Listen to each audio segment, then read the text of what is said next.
The proper processes of democracy, the House of Commons, the hustings, had been hollowed out and replaced by something else, which was completely inaccessible. And quite, very, very important to that, of course, was the fact that the reporters, the political editors, were part of this invisible system. They never tried to reveal it.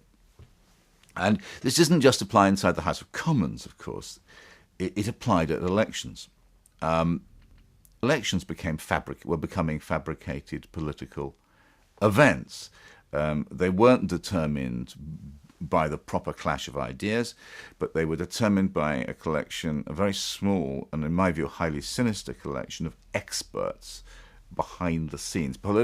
Democracy had been handed from the people to these technocratic figures behind the scenes, manipulating, cheating.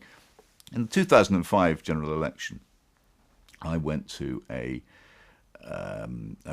hustings, and if it was reported on the 10 o'clock news, you saw Tony Blair meeting what appeared to be real voters, making a speech, all the conventional paraphernalia of democracy.